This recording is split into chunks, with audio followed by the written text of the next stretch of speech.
Hello everyone, this is Anshka Gupta and welcome to my channel Let's Code and Solve by Newton School. I hope you all been clear with the previous concept that was modules in Python. Today we're gonna start with Numpy, a fresh series in Python. Before going to that, let's know what is Newton School. So Newton School is a platform which prepares you for career in tech. It has courses designed for freshers, working professionals, and also for women with non-tech background. Newton School first trains you for 6 months and helps you to become amazing full-stack developer. And the best part is the Newton School has a pay after placement program under which you don't have to pay anything until or unless you have been placed with minimum 5 lakh CTC. Let's know which companies are there in which you have been placed. So here is the website of Newton School and you have to log in and sign up before that. The top companies in which you are being placed, that is Topper, 7-Eleven, Meesho, Xiaomi, Lenskart, and there are a lot many more.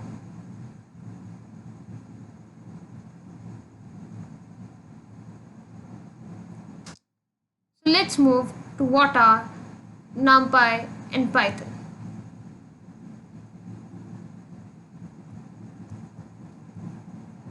So moving towards the Numpy, let's get started to the Numpy, and before knowing like what actually the Numpy is and how your Numpy is being processed with a lot of packages in that. Okay, so Numpy, if moving forward, what is your Numpy first of all? So Numpy stands for the numerical Python, which is a library consisting of multi-dimensional array objects, and it is a collection of the routines of processing those arrays in a sequence way in a probably the most of the straight lines and that. So mathematically and logically operations on the array both can be performed in a single instance. Okay, so while moving forward, like what actually your collections are being there in the Numpy and how the Numpy packages are being reformed. So in Numpy is a Python package. It starts for the numerical Python, and this is just a library consisting of multi-dimensional array. This is the package of the multi-dimensional arrays object, and it's a collection of your routines and the processing of array in that. So numerically, what happened in the Numpy?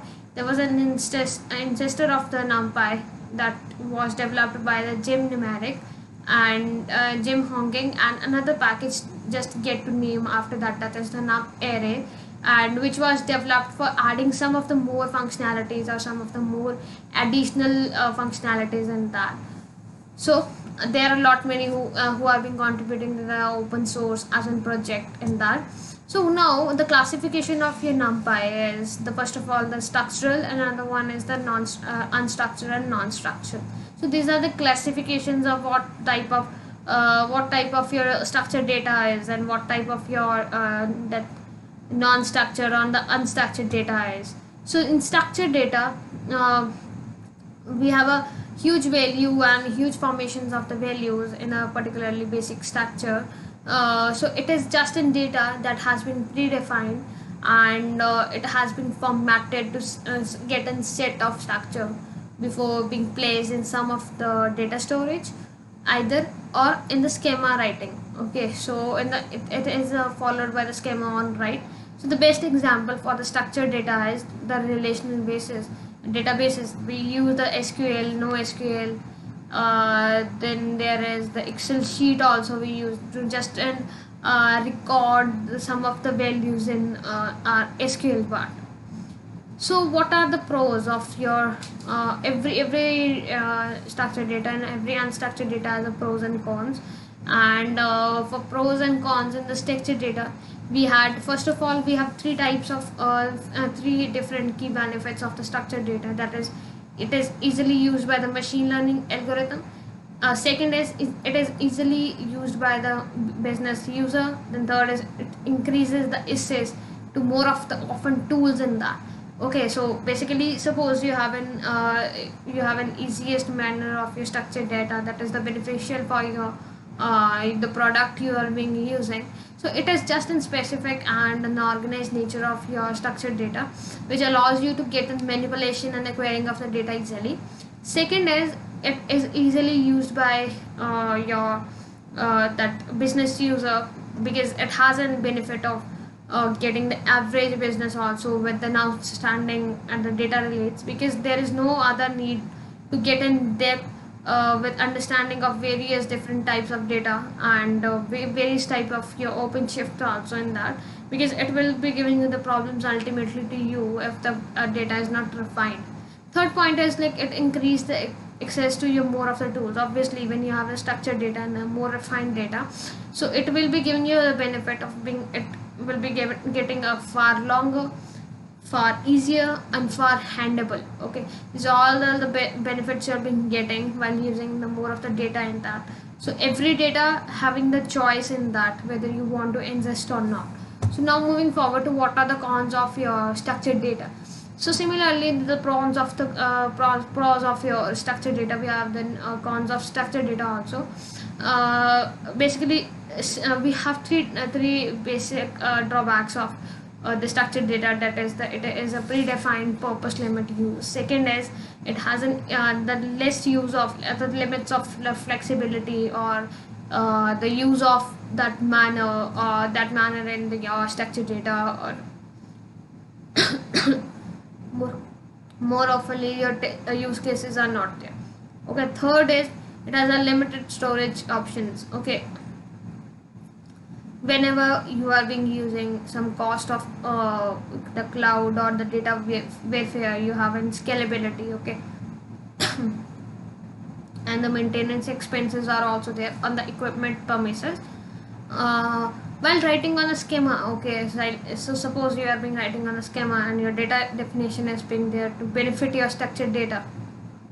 Okay, each and every data has a true value, and that data has been predefined only and only if it has a intended purpose in that. So while using the limited storage option, these are being given to the, like suppose we are being storing our the equipments or any of that in a storehouse. Okay, that like the warehouse is being there to just to store the data systems in that with the rigid schemas in that, and that will help us to get, that will like give us a drawback in the massive expenditures of the resources and times and that. Now moving forward to what is non-structured and what is unstructured data type. So in unstructured data type, it's just similar, like the data is being stored in a native format. Okay, and that data is not processed much until it is being used in that. So that is come under the schema on read. In structure we read about the schema on write, and in unstructured we will read about the schema on read. Okay, it basically converts all the pyramids or all the pyramids and whatever the file of the pyramids or the pyramids are being there in the formatting, or including your mail, social media post, like presentations, chat, visualization, that videography, imaginary satellites or IoT sensors. These all are being included in that.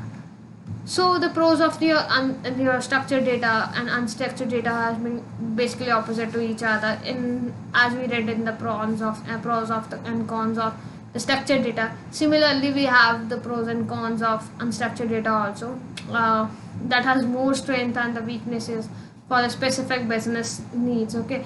First point is we have the freedom of native format. That means like it is being stored in the native format. The data is not being much more defined until it is being needed. So this all are being leading to the much larger pool of using the cases, because the purpose your data is being adaptable, or your data is being gonna use with analyzing or preparing of the data needed. So this is going to shift, it allows. Okay, so the native format also allows you to prepare to get the wider range of the file formats in your database. Every data or every data instincts are being there, that is being restricted by the specific format. Second is when you have the faster accumulations of your rates. Okay, it is the benefit, like when your unstructured data is being accumulated in a similar rate or the smallest rate and the compensation rate. So there is no need to define or predefine the data which is to be defined as in quickly or much easily in that. So that is not perfectly designed upon or any of that. So another one is as the data lag or the data lag in that. So in that we have a huge storage of your data, and that will be creating a massive storage in that, and that allows you to, like, while you're being paying to a lot of to the unstructured data, because it has a massive storage, and it helps us to cut the cost of and allows us for the much more easy scalability in that. Next is what are the cons of your unstructured data. So for cons of your unstructured data, first of all, it requires the data science expertise. Second, it needs the specific tools in that. Okay, so the largest drawback to unstructured data is just the data analysis or data science expertises.